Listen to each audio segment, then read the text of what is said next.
you have such a good relationship with like Steve Urkel, the character. Yeah. Was there ever like resentment towards this character that like people see you so much as Urkel? Were you ever like, fuck Steve Urkel, or have you always been like cool with it? It's tough because I've always gotten mad positivity from people about it, so I really kind of only react to the streets. At the executive level, I think there were definitely some certain issues, but I think it really wasn't about Urkel. So I always like to kind of clarify that with people. I think that was just about TGIF. So what's TGIF? Well, TGIF was the name of the entire lineup. And there's like, how many shows were on that? Yeah, it was us. It was Step by Step. You were Full first. House. It was Full House. Exactly. Gotcha. And so I just feel like that was the beginning, really, of like being branded as an actor, and where brands were just kind of jumping out like crazy. Like George Clooney used to play basketball with me all the time, and George is a great guy because they filmed ER right next door to us.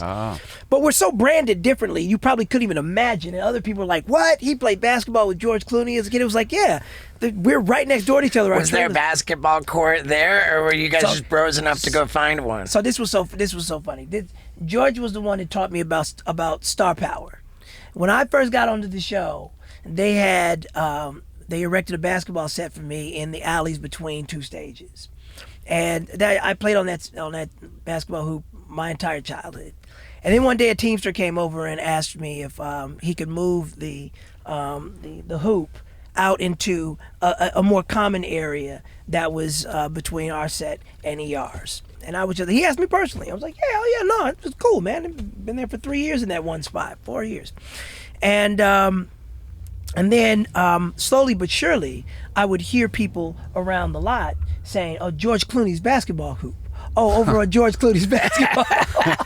And George was on his way to becoming the Peacemaker now, and Batman, and the superstar. And so suddenly it was like, oh no, that was mine. I said it was okay if they moved it out there. Yeah, I gave George permission. I gave George permission. Yeah. So we had some great battles on there. But but going back to wrapping up my point though about that whole like TGIF thing, it was just like, there was an era when The Office hit big right after the Friends era, where it was like anything on network television had to have that like single camera feel, and multicams and sitcoms were just not in. They weren't cool. So anybody that came from a TGIF show was just thought to be not a serious enough actor, and we had to get past that phase.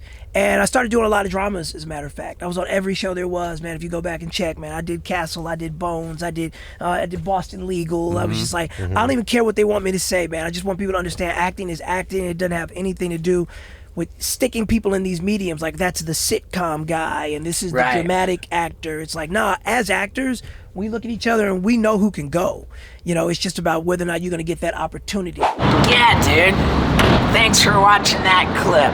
And if you live in America, there's a good chance that this big badass tour bus is coming to your town with my bucket list tour. What is it?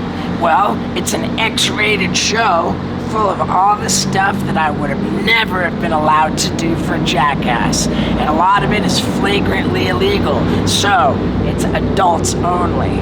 And if you live in any of these states, then you better go to stevo.com and check out my tour schedule.